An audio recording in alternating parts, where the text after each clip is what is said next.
Listen, let me tell you what really went down at Dior Paris. Meghan Markle, just GOAT, blacklisted. When Meghan Markle landed in Paris, she wasn't just visiting, she was trying to make a big comeback. Her team said it was a private fashion trip, but inside Dior's fancy offices, staff already knew what was up. There would be no meetings, no dress fittings, and no exceptions. People close to the company said her name had been quietly marked as a problem. A note went around weeks earlier saying no surprise visits from the Duchess. All questions go through lawyers. Still, Meghan showed up confidently, saying she had an appointment for a custom dress session, but the list showed some thingles. No entry, no reservation, and definitely no working together. What was up so to be a private reconnection turned into a polite, silent shutdown. Within hours, rumors started spreading through Paris's fashion world. Dior turned her away. It wasn't made publicized, but in fashion, news travels faster than official statements. People inside of building described the scene as ice. No yelling, no drama, just cold formality. Dior's communications person stepped forward, confirmed there was no appointment, and wished her a nice day. For Meghan, it was more than just an inconvenience. It was complete embarrassed from the very company she had been chasing for months. Insiders later said her team had pitched tons of partnership ideas, everything from buying their spokesperson to a modern Diana campaign. The proposals were fancy, ambitious, and written to make her look like Dior's new symbol of legacy and rebellion. But inside Dior, the message didn't work the way she hoped. Any executive supposedly said, we don't create them from controversy. After that, her name disappeared from Dior's contact lists. The polite rejection that morning was simply the final moment of a decisionality made. Days later, the proof leaked messages showing Meghan's outreach to Dior had been going on for months. Her final pitch reportedly included a statement comparing herself to Princess Diana's elegance reimagined for a new. That was the breaking point. Dior's leadership didn't want a disaster. They wanted space. Behind closed doors, they voted to blacklist her from all future collaborations, a move later copied by several other luxury brands. Then came the twist. As Dior executives tried to keep the whole thing private, social media blew up with sudden praise for Meghan's Dior style. Influencers repeated the same lines, some hashtags, all weirdly identical. Dior's internal investigators tracked it back to agencies connected to Meghan's team.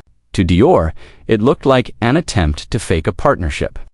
After rejection, within hours, the company released a brief off-record statement to editors across Europe. Dior has no current or planned partnership with the Duchess of Sussex. One line, no more comment. It was calm, but it was final. In the world of high fashion, silence is on peace, its punishment. When Dior cut ties, it didn't end there. Inside LVMH network, the empire that owns Dior, Fendi, Givenchy, and Louis Vuitton, Meghan's name began showing upon an internal restricted list. These lists aren't public, but every major brand has them. Names too controversial, too unpredictable, or simply not worth risk. Executives across companies reviewed their own plans and quietly did the same thing. Givenchy, which once addressed her for royal events, was the first to step back.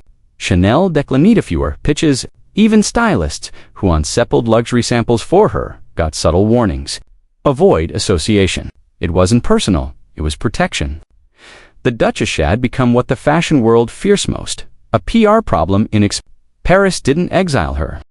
Publicly, it just stopped responding. In thought silence, the blacklist spoke louder than any headline. But Meghan wasn't about to accept defeat. Days later, she made a surprise appearance at Balenciaga's Paris Fashion Week show. A move meant to prove her place among fashion's elite. The cameras clicked, the lights flashed, and for a moment, it looked like her comeback story had arrived. Except it hadn't. Insiders at the show said the energy changed the moment she walked in. You could feel the air freeze. One stylist whispered. Editors kept their distance. Designers turned politely cold. The applause that followed her entry was polite, not powerful. And while the photos looked glamorous, those who were there described it as awkward theater. No designer came over. No stylist offered Behind the scenes, their all talk wasn't about her outfit. It was about how far she'd fallen from fashion's inner circle. The cameras got her smile. Paris caught this. Backstage at Balenciaga, whispers began to spread. The kind Paris never forgets. Stylist and assistants traded quiet comments about the Duchess, not about her dress, not about her hair, but about something far less forgiving. One source described a strong smell, another mentioned too much perfume. Like something was being covered. Whether true or made up, it didn't matter. In fashion, gossip spreads faster. By the time the after-party ended, the talk had left the building. Within hours, staff from multiple brands were exchanging messages about it. Some dismissed it as mean gossip. Others said it showed the tension she brought into every room. The verdict wasn't about cleanliness. It was about energy. Paris forgives arrogance. It forgives scandal, but it never forgives when the atmosphere turns heavy, literally or figuratively. And that night, the air around Meghan Markle was suffocating. Then came the moment that turned uninvited anger. After leaving the show, Meghan was seen filming near the Ponte Lama tunnel, the same tunnel where Princess Diana's life ended.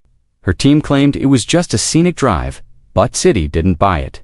For a woman, who had publicly compared herself to Diana, the choice of location felt intentional. To many Parisians, it crossed a sick. Insiders whispered that she wanted to take back Diana's story to draw an emotional connection. But to those who lived through that tragedy, it was insensitive, even creepy. A senior stylist who once worked with Dior summed up quietly. Diana's legacy belongs to Amore, not marketing. That single drive, filmed or not, did more damage than any Dior rejection could. Because in Paris, the city that still mourns Diana, it felt like performance parading to be tribute. By the end of Fashion Week, the illusion had shattered. People who once admired her grace now questioned her purpose. Balenciaga had not dressed her for the vent. Her outfit was borrowed, not gifted. The shoes, simple black pumps, were the only real piece from the brand. The rest had been arranged through middlemen, not the label itself. To the fashion elite, that was code for exclusion. No custom fittings, no courtesies, no personal touch. She was sent, a guest of honor. She was a guest off circumstance.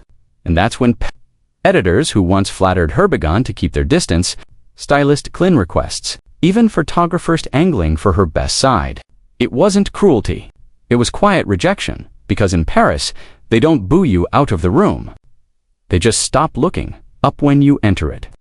When Meghan boarded her flight home, the cameras still flashed, but the warmth behind them was gone. Paris had decided the dire incident wasn't an aside. It was a reflection of something deeper, the illusion of belief. She came to France believing she could rewrite her image, that expensive fashion could restore what controversy had taken. Instead, she discovered that style without authenticity is just costume. The Duchess, who once captivated the world, stood at the edge of her own performance. In chasing Diana's reflection, she lost here. Paris doesn't reward imitation, it exposes it.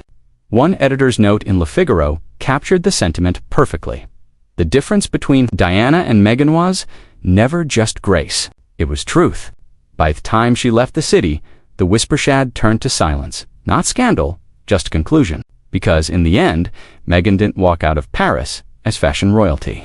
She walked out as a reminder that, in the world of high fashion, admiration cannot be demanded, it must be earned. And for Meghan Markle, Paris decided she'd earned only one thing: distance.